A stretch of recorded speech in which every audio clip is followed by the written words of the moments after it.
मात्र 22 साल।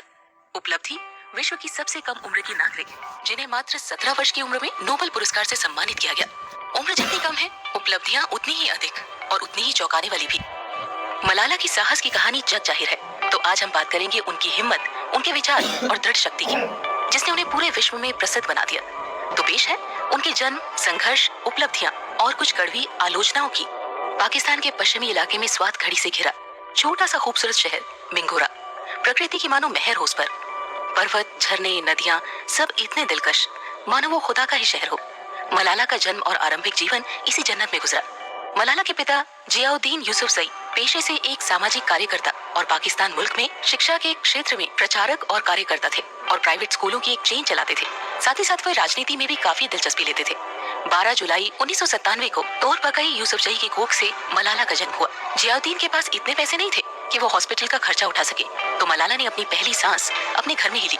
सुन्नी मुस्लिम परिवार में जन्मी मलाला, उसके बारे में उसके अब्बा का कहना है कि जब मैंने उसे अपनी गोद में उठाया और अपनी बच्ची की आंखों में देखा तो मुझे एक अजीब सी कशिश महसूस हुई थी और मलाला को देखते ही मैं मंत्रमुग्ध हो गया था।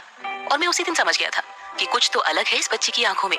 मुझे आस पड़ोस से कोई भी बच्ची की जन्म की बधाई देने ना आया था, लेकिन मेरा चचेरा भाई अपने परिवार के साथ आया और मेरी बच्ची को दुआएं देकर गया। उसी दिन मैंने ही अपनी बच्ची का नाम मलाला रख दिया था। मलाला, जिसका अर्थ अफसोस या उदासीन होता है, लेकिन मेरे लिए वो अफगानिस्तान की वीरांगना मलालाई, जो कि ब्रिटिश सेना से लड़ते हुए शहीद हो गई थी, उन्हीं की तरह थी, जिसकी आंखों में संघर्ष और शांति दोनों एक साथ थे। मलाला के दादा इस नाम से खुश नहीं थे, लेकिन उनके अब्बा को तो जैसे यही एक नाम रखना था, सो रख दिया। मलाला के जन्म ने मानो उनके घर में एक अलग सा उत्साह भर दिया था। मलाला की अम्मी से ज्यादा उसकी परवरिश जियाउद्दीन ने की। जियाउद्दीन एक कवि भी थे, तो अक्सर मलाला को कविताएं सुनाया करते थे। मलाला को उनका संदर्भ भी नहीं पता होता था, लेकिन फिर भी वो बचपन से काफी ध्यान से कविताएं सुना करती थी। मलाला के अब्बा उसे जानी कहकर बुलाते थे। मलाला की 2 साल के बाद फिर से घर में किलकारी गूंजी और मलाला के भाई का जन्म हुआ, जिसका नाम था खुशहाल। मलाला अपने अब्बू से सबसे करीब रही और खुशहाल अपनी माँ की आंखों का तारा। घर में खुशियों की लहर थी। मलाला की अम्मी खुशहाल के जन्म से बेहद खुश थी और उनकी हर जिद पूरी करती। जब कभी भी खुशहाल और मलाला लड़ते थे तो मलाला अपने अब्बा के पास भागती और खुशहाल अपनी अम्मी के पास छुप जाता। मलाला की अम्मी को सजने संवरने का काफी शौक था। वो अक्सर सुनहरी चिड़िया और रंग बिरंगे पश्मीने उड़ा करती, और वहीं मलाला उनसे बिल्कुल विपरीत। उसके रहने के तौर तरीके काफी सादगी भरे थे। मलाला अक्सर अपने छत पर बैठकर पहाड़ों के रूप को बदलता देखा करती थी। किस तरह से मौसम के मिजाज के साथ साथ पहाड़ भी अपनी रूपरेखा बदल लेते हैं। मलाला बचपन से काफी शांत रहती थी, बोलती कम थी और महसूस ज्यादा करती थी। 5 साल बाद घर में एक और नन्हा मेहमान आया और मलाला के छोटे भाई अतल का जन्म हुआ। जियाउद्दीन को अब अपना परिवार पूरा लगने लगा था। मिंगोरा में एक अच्छा नाम भी था और रुतबा भी। मलाला को बचपन से ही अब्बा बेनजीर भुट्टो और मोहम्मद अली जिन्ना के बारे में बताया करते थे। मलाला भी अपने अब्बा के साथ रात भर जागकर सब बातों को गहनता से सुना करती थी। जियाउद्दीन बताते थे कि किस तरह से पाकिस्तान जैसे मुल्क में, जहां औरत को पर्दे में रखा जाता है, वहां किस तरह से बेनजीर ने देश संभाला। मलाला अपने भाइयों और 2 चूजों के साथ खेला करती थी। उसे पता था जिस शहर में वो पल बढ़ रही है, कुछ वक्त के बाद उसे 4 दीवारी में बंद रहकर घर का काम व चूल्हा चौका देखना पड़ेगा और अपने भाइयों की खिदमत करनी पड़ेगी। उस इलाके में तो औरतों को अकेले निकलना भी वाजिब न था। घर से बाहर निकलो तो कोई ना कोई मर्द साथ जरूर होना चाहिए, भले वो छोटा हो या बड़ा। पर मलाला के अब्बा ने तो कह दिया था, मेरी जानी तो एक आजाद पंछी है, इसकी उड़ान को ना कोई रोक सकता है ना कोई रोकेगा, ये जैसे चाहे वैसे उड़ेगी। उर्दू, पश्तो और अंग्रेजी को बड़ी सहजता के साथ बोलने वाली मलाला ने अधिकतम शिक्षा अपने अब्बा से ही ग्रहण की। मलाला बचपन से ही एक डॉक्टर बनना चाहती थी, लेकिन यूसुफजई चाहते थे कि वो राजनीति में कदम रखे और घाटी में मजलूमों की आवाज बने। जियाउद्दीन स्वयं भी एक सामाजिक प्रवक्ता थे और शिक्षा के अधिकार को लेकर काफी जागरूकता फैलाते थे। उनका लक्ष्य था कि कोई भी शिक्षा से वंचित न रहे। मलाला ने एक बार पूछा था कि अब्बा, तालीम इतनी जरूरी क्यों है? पढ़ना लिखना क्यों पड़ता है? यूसुफजई ने बड़ी सहजता से जवाब दिया, जानी, पढ़ना लिखना इसीलिए जरूरी है ताकि आप सही और गलत से रूबरू हों, आपको अपने जीवन का मकसद पता हो, कोई भी आपके साथ कुछ भी गलत ना कर सके। जीवन में रोशनी किताबों से ही आती है, इसीलिए तालीम जरूरी है। मलाला अपनी क्लास में सबसे काबिल थी और हमेशा फर्स्ट आती थी। एक बार उनकी क्लास में एक नई लड़की आई और मलाला उस साल की परीक्षाओं में फर्स्ट नहीं आ पाई। वो परिणाम देखकर हैरान थी कि मलिका नूर, जो कि उनकी क्लास में नई आई थी, वो कैसे फर्स्ट आ सकती है। मलाला इस रिजल्ट से खुश नहीं थी और वो बहुत रोई थी। मलाला के घर जब टीवी आया तो वो भारतीय सीरियल शाका लाका बूम बूम देखा करती थी और उसमें संजू को देखकर काफी हैरान होती थी कि कैसे वो एक पेंसिल से कभी पुलिस वाला, तो कभी साइकिल, तो कभी लाजवाब खाना बना देता था। किस तरह उसने उस पेंसिल की मदद से अपने माँ पापा को बुरे लोगों से बचाया। मलाला हर वक्त अल्लाह से दुआ करती थी जब वो सुबह उठे तो संजू की पेंसिल उसके सिरहाने मिले। मलाला जब सिर्फ 10 साल की थी तभी स्वात के ऊपरी हिस्से में तालिबान ने कदम रखा और मौलाना फजलुल्लाह जो कि तालिबान का चीफ था, जो रेडियो के जरिए आवाम तक अपना संदेश पहुंचाता था। सबके घर में टीवी नहीं होते थे, तो हर दिन रात 8 बजे से लेकर 10 बजे तक वो सबसे रूबरू होता था और इस्लाम में क्या सही है क्या गलत, इन सब की बात करता था। मौलाना केवल 28 साल का ही था और उसका एक पैर पोलियो से ग्रस्त था। स्वयं को वो खुदा का पाक बंदा समझता था और इस्लाम का पैगाम सब तक पहुंचाता था। मेंगोरा में काफी लोग उसके हित में थे और काफी लोग उसे तानाशाह समझते थे। मलाला की अम्मी भी उन्हें पाक इस्लाम का संदेश वाहक मानने लगी थी। मौलाना हर दिन लोगों को बताता कि एक मुसलमान को नमाज कैसे पढ़नी है, शरीर का कौन सा हिस्सा पहले धोना है, अपनी सफाई कैसे रखनी है, किसी भी मुस्लिम को दाढ़ी नहीं कटवानी है, कोई भी मुस्लिम धूम्रपान व तंबाकू का सेवन नहीं कर सकता। ये सब करना इस्लाम की तौहीन समझा जाएगा और जो भी ऐसा करेगा उसे सजा भी दी जाएगी। मलाला ने मासूमियत से अपने अब्बा से पूछा कि अब्बा ये सही कह रहा है क्या? जियाउद्दीन ने उसे समझाया, नहीं जानी, ये तो बस इस्लाम और पाक कुरान का नाम लेकर लोगों को बेवकूफ बना रहा है। तालिबान ने जिन लोगों के घर पर टीवी डीवीडी प्लेयर थे सबको एक साथ इकट्ठा करके आग लगा दी। सब डीवीडी और कैसेट्स की दुकानों को बंद करा दिया था, क्योंकि उनके अनुसार टीवी देखना, गाने सुनना इस्लाम धर्म में सही नहीं है। यूसुफजाई ने अपना टीवी अलमारी में छुपा कर रखा और काफी धीमी आवाज में देखा करते थे। मेंगोरा के लोग मौलाना के मुरीद होते जा रहे थे। मस्जिद में स्पीकर लगा दिए गए थे जिस पर सुबह शाम उसी के संदेश चलते। तालिबान स्वात के लोगों के दिल में अपनी जगह बना रहा था। भूकंप से हुई बर्बादी में सरकार ने भले ही मदद ना की हो, लेकिन तालिबान ने आवाम की पूरी मदद की थी। मौलाना वहाँ के लोगों के लिए रॉबिन हुड बन चुका था, लेकिन उसे तालिबान का मकसद नहीं पता था। तालिबान पहले लोगों के दिलों में जगह बनाना चाहता था और बाद में अपनी दहशत उनके जहन में भरना चाहता था। तालिबान सबके दिल में अपनी जगह बना चुका था, खासतौर पर स्वात की औरतों के मन में। काफी औरतों ने उससे प्रभावित होकर उसे अपनी जीवन की जमा पूंजी, यहाँ तक कि कुछ ने अपने बेटों को भी तालिबान के नाम कर दिया था, ये सोचकर ये अल्लाह उनसे खुश होगा, उन्हें जन्नत नसीब होगी। जियाउद्दीन को हवा का ये प्रभाव रास नहीं आ रहा था। उसके लिए चिंताजनक था कि किस तरह से लोग गुमराह होते जा रहे हैं और तालिबान को ये खुदा समझने लगे हैं। तालिबान ने स्वात में अपने लिए एक बिल्डिंग की नींव रखी। लोग उसकी पूरी सहायता कर रहे थे। लोगों को नहीं पता था कि वे आतंक की इमारत बना रहे हैं। स्वात में जितने भी गांव थे सब एक एक दिन आकर बिल्डिंग के निर्माण में हाथ बटाते। जियाउद्दीन की चिंता उस दिन और बढ़ गई जब उनके स्कूल के उर्दू के अध्यापक ने कहा कि अब वो लड़कियों को नहीं पढ़ा सकते, क्योंकि मौलाना को लड़कियों को पढ़ाना गवारा नहीं है। वो दिन आ ही गया जिससे जियाउद्दीन डरते थे और मौलाना ने रेडियो पर फरमान सुना दिया था कि कोई भी लड़की स्कूल नहीं जाएगी वरना अंजाम बुरा होगा। काफी लड़कियों ने इस खौफ से स्कूल छोड़ दिया था और मौलाना ने रेडियो पर सबका नाम लेकर तारीफ बख्शी और कहा कि जिन बच्चियों ने मेरे कहने पर स्कूल छोड़ दिया है, अल्लाह की रहमत से अब उन्हें जन्नत नसीब होगी। मलाला को तो कुछ समझ ही नहीं आ रहा था कि ये सब हो क्या रहा है। उसने अब्बा से पूछा ये सब क्यों हो रहा है, तो उन्होंने कहा तालिबान कलम की ताकत से डरता है। एक कलम इंकलाब ला सकती है और तालिबान उसी इंकलाब से डरता है। हर दिन के साथ तालिबान एक नया फरमान निकाल देता था। लड़कियों का स्कूल जाना और महिलाओं का बाजार जाना बंद। मर्द जात ही घर से बाहर जाए और अपना काम करके घर लौटे। महिलाओं का काम बस चूल्हा चौका करना है। जब फजलुल्लाह ने अपनी पैठ स्वात में पुख्ता कर दी और तालिबान की कचहरी लगानी शुरू कर दी जहां लोगों की समस्याओं के समाधान किए जाते थे, लोगों ने कोर्ट जाना बंद कर दिया। उन्हें लगा इंसाफ का घर यही है, क्योंकि यहाँ उन्हें एक पेशी लगानी पड़ती थी और फैसले एक ही पेशी में हो जाते थे। लोग अब अंधे हो चुके थे। उन्हें फजलुल्लाह ही अल्लाह लगता था। तालिबान ने अब अपना खूनी खेल शुरू कर दिया था और इसी पंचायत में गुनाहगारों को सजा देनी शुरू कर दी थी। सरेआम लोगों को बर्बरता से मारा जा रहा था। कानून सरकार उनके लिए मजाक बन गया था। कई पुलिस वालों को मरवा दिया गया था और फजलुल्लाह ने पुलिस स्टेशन पर अपना तालिबानी परचम फहरा दिया था और स्वात में कोई कुछ न कर पाया था, न सरकार न कानून। साल 2007 में पाकिस्तानी सेना को तैनात किया गया था तालिबान से लड़ने के लिए, लेकिन घाटी में शांति न लौट पाई। कई दिन कर्फ्यू में गुजर जाते। इसी बीच पाकिस्तान की पूर्व प्रधानमंत्री बेनजीर भुट्टो को भी मार दिया गया था। सब समझ चुके थे कि देश में जब बेनजीर जैसी शख्सियत सुरक्षित नहीं तो हम बंदे तो कैसे ही महफूज होंगे। स्वात के कुछ लोगों ने जिम्मा उठाया फजलुल्लाह के विरोध में बोलने का और जियाउद्दीन को भी इसके लिए चुना गया, क्योंकि जिया सच बोलने में कतराते नहीं थे और उर्दू, अंग्रेजी और पश्तो तीनों जबानों में बोला करते थे। मलाला ने अबू से पूछा कि आपको अभी डर नहीं लगता, तो अब्बा ने कहा नहीं जानी, बस ये रात थोड़ी डरावनी है और सुबह होगी और ये डर फिर से चला जाएगा और नया हौसला आएगा। मलाला भी अपने अब्बा के साथ जाने लगी और भाषण देने लगी। मलाला और उसके अब्बा ने चैनल को इंटरव्यू देने शुरू किए जिनमें वो तालिबान का विरोध करते नजर आए। स्वात में लगभग सभी प्रेस वाले तालिबान के दबाव में थे और ना चाहकर भी तालिबान को मसीहा दिखाया जाता था। मुस्लिम खान जो कि तालिबान का प्रवक्ता था, उसे स्कूल दादा कहा जाता था, जो लगभग हर स्कूल हर कॉलेज को तहस नहस कर रहा था। उसे इज्जत से नवाजा जाता था। बीबीसी और अन्य अमेरिकन चैनल को एक छोटी स्कूल जाने वाली बच्ची चाहिए थी जो आप बीती बता सके, लेकिन स्वात में किसी बच्ची ने हिम्मत नहीं की। जिसने की उसके माता पिता ने उन्हें रोक लिया, लेकिन मलाला ही थी जो ये कर सकती थी।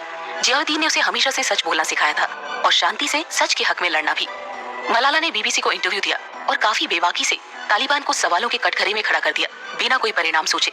उसका एक सवाल जो पूरी तरह से जायज था कि तालिबान मेरे शिक्षा के अधिकार को कैसे छीन सकता है। पाक कुरान में एक बात कही गई है कि असत्य की उम्र काफी कम होती है और सत्य तमाम उम्र तक रहता है। अब वक्त आ गया है कि असत्य को जाना होगा और सत्य को प्रबल होना होगा। अगर एक फजीलुल्लाह सब कुछ खत्म कर सकता है तो क्या एक लड़की सब कुछ बदल नहीं सकती? बर्बादी का सिलसिला अभी भी चल रहा था, लेकिन अब्बा और मुझे यकीन था कि बदलेगा, ये वक्त जरूर बदलेगा और अमन फिर से घाटी में लौटेगा। 2008 के अंत तक 400 स्कूलों की इमारतें ध्वस्त कर दी गई थी। सरकार बदल गई, लेकिन स्वात में हो रहे विध्वंस की तरफ किसी का ध्यान न गया। हमारे कुछ रिश्तेदार हमारे घर पर रहने आ गए क्योंकि हमारा इलाका अभी भी सुरक्षित था। घर एक सराय जैसा हो गया था। घर में मेहमानों की भीड़ लगी रहती और मलाला घंटों तक बाथरूम में खुद को आईने में निहारते हुए बाल संवारती रहती और बाहर से अम्मी आवाज देती, पीछो बाहर निकलो, सब इंतजार कर रहे हैं। ऐसा अक्सर होता था। वक्त और बुरा होता जा रहा था। रमजान का महीना आया। पूरे दिन हम लोगों को न तो कुछ खाना होता था और न ही कुछ पीना होता था। बिजली घर जला दिए गए, गैस स्टेशन भी ब्लास्ट कर दिए गए।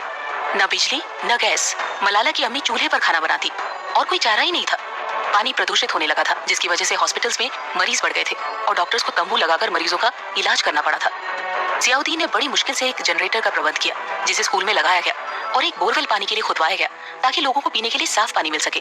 किसी ने उन्हें टोक दिया था कि रमजान के समय में पानी बांट रहे हो, तालिबान तुम्हें मार देगा और इन सबको भी। जियाउद्दीन ने कहा, या तो प्यास से मारे जाएंगे या फिर ब्लास्ट से। जो मेरे मन में है वो तो मैं कर लूं, ताकि तालिबान के बस में जो होगा वो तालिबान करेगा। साल 2008 के अंत में फजलुल्लाह के डिप्टी कमांडर शाह ने इस दौरान आदेश दिया कि 15 जनवरी से कोई भी लड़की स्कूल नहीं जाएगी। मलाला को इस बात पर यकीन नहीं हुआ और खुद को तसल्ली देने के लिए उसने अपने दोस्तों से कहा कि ऐसा कुछ नहीं होगा, ये तालिबानी बस हमें डरा रहे हैं। मलाला की दोस्त ने कहा, जिस तरह से तालिबान ने हजारों स्कूल तबाह कर दिए हैं ना, वो मजाक क्यों करेंगे? काफी लड़कियों ने स्कूल न जाने का फैसला किया। जियाउद्दीन ने कह दिया था कि मेरे स्कूल में पढ़ाई जारी रहेगी, भले ही एक बच्चा पढ़ने के लिए आए या फिर 10। मलाला खुशकिस्मत थी कि उसके परिवार ने उसे स्कूल छोड़ने को नहीं कहा। अम्मी अब्बा सब जानते थे कि पढ़ाई केवल टाइम पास नहीं है, मलाला का भविष्य है जो मलाला को खुद ही लिखना है। तालिबान का कहर दिन बर दिन बढ़ता जा रहा था। लाशों को चौराहे पे टांगा जाता था। कत्ले आम की वजह भी बेबुनियाद होती जाती थी। स्वाद जो अपनी खूबसूरती के लिए जाना जाता था, अब वहाँ पे बर्बरता फैलाई जा रही थी और बदले में जवाब देने वाला कोई नहीं था। हर सुबह कोई न कोई लाश चौराहे पर लटका दी जाती थी। मलाला ने एक इंटरव्यू में कहा था, मुझे समझ नहीं आता कि तालिबान चाहता क्या है। हमारे इस्लाम धर्म को एक गाली बनाकर रख दिया है। अगर तुम वाकई में चाहते हो कि सब मुस्लिम धर्म को अपनाएं, तो सबसे पहले खुद एक सच्चे मुसलमान बनो। पूरा इलाका खौफ में था। वो लोग भी जिन्होंने तालिबान को अल्लाह का वाहक समझा था और अपने गहने अपना धन तालिबान को हंसते हंसते दे दिया था। जियाउद्दीन की बेबाकी की वजह से उन्हें भी अब धमकी मिल चुकी थी, लेकिन उन्होंने ये बात घर में न बताई। पड़ोस की किसी औरत ने तौर को बताया कि मलाला के अब्बा का नाम भी मौलाना ने रेडियो पर लिया है। अम्मी और मलाला अब काफी डरने लगे थे। जब तक जियाउद्दीन नहीं आते थे हम लोग सोते नहीं थे। तौर चाकू रखकर सोती थी अपने सिरहाने, ताकि कुछ भी बुरा हो तो वो अब्बा को बचा सके। जियाउद्दीन के पास एक दिन उसके दोस्त अब्दुल हाई ककर का फोन आया, जो कि बीबीसी रेडियो पेशावर में काम करते थे। उन्हें कोई स्कूल टीचर या स्कूल पढ़ती एक बच्ची की जरूरत थी जो तालिबान के खौफ में पड़ रहे जीवन और पढ़ाई को लेकर किए गए संघर्ष लिख सके। जब मौलाना ने सोचा तो उसने झट से कहा कि अब्बा, मुझे ये डायरी लिखनी है। मैं लिखूंगी कि किस तरह से पाक कुरान में ये साफ साफ लिखा गया है कि हर बच्चे को तालीम लेने का हक है और तालिबान जैसे शैतान हमें इस अधिकार से वंचित नहीं रख सकते। मलाला ने कभी भी डायरी नहीं लिखी थी, तो अब्दुल उन्हें रोज फोन करते और समझाते कि उन्हें किस तरह से लिखनी है। अब्दुल मलाला से रोजमर्रा होने वाले वाकयों और मलाला के सपनों और संघर्षों के बारे में बात किया करते थे। मलाला के अनुभवों को उन्होंने एक डायरी का रूप दिया और उसे गुल मकई का नाम दिया, जो कि जनवरी में 2009 में बीबीसी की उर्दू वेबसाइट पर प्रकाशित हुई। गुल मकई काफी सफल हुई और मलाला के शब्द काफी लोगों तक पहुंचे। मलाला ने कुरान की कुछ आयतों का भी जिक्र किया था जो सिर्फ इंसानियत सिखाते हैं। मलाला की इस डायरी को सबने खूब सराहा, पर किसी को भी पता न था कि मलाला ने ये डायरी लिखी है, क्योंकि बीबीसी ने मलाला की सुरक्षा को सोचकर उसका नाम छुपाए रखा था। कुछ वक्त के बाद उसकी डायरी को रेकित भी किया गया। मलाला को खुद भी इन बातों को सुनकर यकीन नहीं हो रहा था कि बंदूकों हथियारों से ज्यादा ताकत शब्दों और कलम में है। साल 2009 में पाकिस्तानी सेना ने करीब 3 महीनों की मशक्कत के बाद तालिबान को स्वात और पाकिस्तान से बाहर कर दिया। पाकिस्तान के प्रधानमंत्री ने एक आधिकारिक घोषणा से सबको बताया कि अब सब लोग स्वात वापस जा सकते हैं। जियाउद्दीन और उसका परिवार जुलाई में वापस अपनी घाटी में लौटा। सब तहस नहस हो चुका था, लेकिन वो लोग खुश थे कि अब सब लोग सही से रहेंगे, सब सही हो जाएगा और तालिबान का खौफ उन्हें नहीं सताएगा। सब कुछ घाटी में पहले जैसा हो गया। मलाला और बाकी बच्चे बेखौफ स्कूल जाने लगे।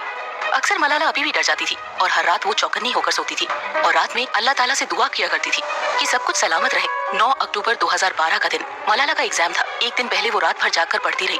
उसे नहीं पता था कि अगला दिन उसके लिए कैसा होगा। उसे हर रात डर भी लगता था कहीं कोई अनहोनी ना हो जाए, और वो ये भी सोचती थी कि अगर तालिबान ने उसे मारना ही होता तो 2009 में ही मार चुका होता। दुआ करके वो सो गई और हर रोज की तरह स्कूल गई। अपना एग्जाम देकर वापस आ रही थी तो उसकी दोस्त मोबिना के साथ बस में बैठी थी। अचानक से बस रुकती है। 2 लोग जो नकाब में थे बस में घुसते हैं और पूछते हैं, तुम में से मलाला कौन है? और सब लड़कियां मलाला की तरफ देखती है और उस शख्स ने मलाला पर गोली चला दी जो कि उसके माथे पर बाईं ओर लगी और वो अपनी दोस्त मोबिना की गोद में गिर गई। ड्राइवर ने बस को तुरंत हॉस्पिटल की तरफ भगाया और मलाला के अब्बा को फोन मिलाया जो कि किसी प्रेस कॉन्फ्रेंस को संबोधित कर रहे थे। उन्हें जैसे ही पता चला वो भागकर हॉस्पिटल पहुंचे और मलाला को देखकर जोर जोर से रोने लगे और उसके माथे को चूमने लगे। मलाला, मेरी बच्ची, तुम्हें कुछ नहीं होगा, आंखें खोलो, मैं कुछ नहीं होने दूंगा अपनी बच्ची को। मलाला को तुरंत पेशावर के हॉस्पिटल में भेजने के लिए हेलीपैड भेजा गया। देश विदेश के मीडिया रिपोर्टर हॉस्पिटल के बाहर जमावड़ा लगाए थे। जब सरकार पर भी दबाव बनने लगा और सरकार मदद के लिए साथ आई और जियाउद्दीन को इलाज के लिए पैसे भी दिए। हॉस्पिटल के गेट से हेलीपैड तक जाने में जियाउद्दीन काफी डर रहे थे कि कहीं तालिबानी फिर से हमला न कर दे। हालांकि वो एम्बुलेंस वैन में थे। जियाउद्दीन की सांस अटकी हुई थी। जैसे तैसे वो हेलीपैड में पहुंचे और वहाँ से पेशावर के हॉस्पिटल, वहाँ से डॉक्टर्स ने तुरंत अपना काम शुरू कर दिया और 9 घंटे के ऑपरेशन के बाद गोली को शरीर से निकाला गया। लेकिन खतरा अभी भी टला नहीं था। मलाला पूरे विश्व की बेटी बन चुकी थी। हर कोई उसके लिए दुआ कर रहा था। बाहर के देश मलाला का इलाज करने का बीड़ा उठाना चाहते थे और डॉक्टरों को भी यही राय मिली थी कि मलाला को किसी और अच्छे हॉस्पिटल भेजा जाए। मलाला को बर्मिंघम हॉस्पिटल भेजने का फैसला किया गया। मलाला को 16 अक्टूबर को होश आया और सबसे पहले वो अपने अब्बा को याद करती है जो कि उसे आसपास नहीं दिखते। उसे इतना तो समझ आ गया था कि वो अपने देश में तो नहीं है। उसने बोलने की कोशिश की लेकिन वो बोल नहीं पा रही थी। उसे लिखने के लिए कागज और कलम दिया गया लेकिन वो लिख भी नहीं पा रही थी। वो अपने अब्बा का नंबर लिखना चाह रही थी। डॉक्टर जावेद, जो कि उसके साथ ही पेशावर से आए थे, उसे अल्फाबेट बोर्ड से समझाते हैं कि वो बर्मिंघम में है जो कि इंग्लैंड में है। मलाला को याद नहीं था कि उसके साथ क्या हुआ है और कोई उसे बता भी नहीं रहा था। धीरे धीरे मलाला की तबीयत बेहतर हो रही थी और डॉक्टर जावेद के फोन से वो अपने अम्मी अब्बा से बात करती और हमेशा पूछती कि अब्बा आप कब आएंगे। हर दिन मलाला के जहन में नए नए सवाल आते। उसे कभी लगता कि उसके हॉस्पिटल का बिल कौन देगा। उसके अब्बा के पास तो पैसे ही नहीं थे, शायद इसीलिए वो अब तक आ भी नहीं पाए होंगे। उसके चेहरे का बायां हिस्सा ठीक से काम नहीं कर रहा था। उसकी बाईं आंख से उसे धुंधला लगता था। जनवरी 2013 को मलाला को हॉस्पिटल डिस्चार्ज मिल गया था और वो अब बाहर जा सकती थी। पूरी दुनिया से मलाला के लिए ग्रीटिंग्स और गिफ्ट्स आए थे। बेनजीर के बेटे बिलावल ने उनकी इस्तेमाल की हुई शॉल भेजी जिसे देखकर मलाला बहुत ज्यादा खुश हो गई थी। मलाला का पूरा परिवार अब बर्मिंघम में रहने लगा था और स्वाद कभी वापस नहीं गए। मलाला समझ चुकी थी कि उसके साथ पूरा विश्व है, लेकिन उसके अम्मी अब्बा अभी भी डरते थे कि कहीं फिर से उनकी बच्ची को कुछ हो ना जाए। संघर्षों की धूप अब छट चुकी थी।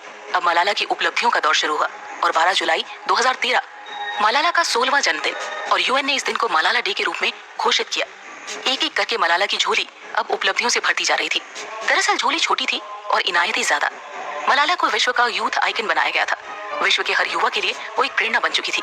उसने साबित कर दिया था कि वाकई में उसने एक पूरा युद्ध केवल शांत रहकर जीत लिया था। अक्टूबर 2013 में मलाला की biography I am Malala publish हुई। एक एक कदम बढ़ाकर मलाला यूं ही आगे बढ़ती गई और सबको अपने हक के लिए लड़ना सिखाती गई। 2014 वो साल जब मलाला को सबसे बड़े अवार्ड से सम्मानित किया गया। मात्र 17 साल की उम्र में मलाला को नोबेल पुरस्कार से सम्मानित किया गया। वे नोबेल पाने वाली विश्व की सबसे कम उम्र की शख्सियत बन गई। कुछ लोग इसके विरोध में भी आए थे, पर सबको अपनी आवाज उठाने का हक है। मलाला को इसके बाद काफी सवालों का सामना भी करना पड़ा जो उसने कभी सोचे भी नहीं थे। जैसे कि उसके अपने मुल्क के कुछ लोगों ने उसे CIA का एजेंट कह दिया था, जो लोग औरत को आवाज उठाता सोच भी नहीं सकते थे। वो मलाला को नफरत की निगाहों से देखते थे, तो कुछ लोगों ने उसे आदर्श भी बताया था। साल 2015 में पाकिस्तान के सभी प्राइवेट स्कूलों में आई मलाला को बैन कर दिया गया था। पाकिस्तान को लगता है कि महिलाओं की शिक्षा के अधिकार की आड़ में इस किताब के जरिए मलाला ने पाकिस्तान की आर्मी को सवालों के घेरे में खड़ा कर दिया है और जियाउद्दीन को उन्होंने गद्दार और एजेंट बताया। मलाला को अपने ही मुल्क में इस्लाम विरोधी और देशद्रोही जैसे नामों से बुलाया गया, लेकिन मलाला ने इन सब पर ध्यान न दिया, आगे बढ़ती रही। मलाला ने अपनी पढ़ाई बर्मिंघम से की और अभी ऑक्सफोर्ड यूनिवर्सिटी में पढ़ाई कर रही है। 29 मार्च 2018 को मलाला ने अपने वतन में फिर से कदम रखा और इस बार बैक ऑफ होकर कदम रखा। यही उनका सपना था कि वो अपने वतन बैक ऑफ आना चाहती थी। मलाला पाकिस्तान के प्रधानमंत्री शाहिद अब्बासी से मिली और 30 मार्च को पाकिस्तान में I am not Malala day मनाया गया। मलाला ने शिक्षा के अधिकार को लेकर भाषण दिया और गर्व से कहा कि मुझे अपने धर्म पर और पाकिस्तानी होने पर गर्व है। आलोचनाएं कभी कहाँ किसी का साथ छोड़ती है, तो मलाला के साथ भी ऐसा ही हुआ। आलोचनाएं साथ ही साथ चल रही थी।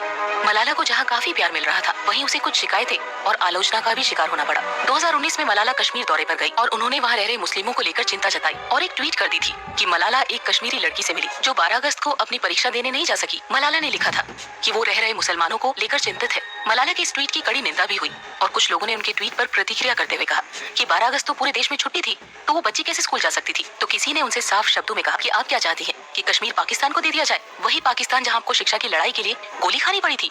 और आप खुद ही जब उस पाकिस्तान में वापस नहीं लौटी तो भारत को भी मत बताइए कि क्या करना चाहिए। उन पर इल्जाम है कि वो कभी पाकिस्तान में रह रहे हिंदू अल्पसंख्यकों के हित में क्यों नहीं बोलती। नम्रता चांदनी जो कि हिंदू थी, उनका पाकिस्तान के सिंध में बर्बरता से खून कर दिया गया था, तो मलाला ने उसके लिए आवाज क्यों नहीं उठाई। मलाला आज एक बहुत बड़ी शख्सियत है। अगर किसी शख्स के साथ पूरा विश्व हो तो बदलाव ला सकते हैं, तो मलाला को इस्लाम धर्म में जो गलत है उन पर क्यों नहीं बोलना चाहिए? बाल विवाह, निकाह, हलाला जैसी कुरीतियों को खत्म करने का या बदलने की बात कभी क्यों नहीं सोची? इसीलिए उन्हें कहा जाता है कि वो अपने धर्म को श्रेष्ठ और बाकी धर्मों में कमियां बताती है। ये सब लोगों के विचार है और संपूर्ण विश्व में लोग स्वतंत्र हैं अपने विचारों को रखने के लिए। मलाला ने कभी इन सवालों के जवाब नहीं दिए। महिलाओं की पढ़ाई को लेकर वो आज भी अग्रसर है और उनकी संस्था मलाला फंड, जो कि समाज में महिलाओं की शिक्षा और सुरक्षा को लेकर कार्यरत है, और शायद उनका मकसद है और उनका सपना शायद यही था जिसमें वो सफल साबित हुई। उन्होंने साबित कर दिया कि वाकई one child, one pen, one book, one teacher can actually change the country.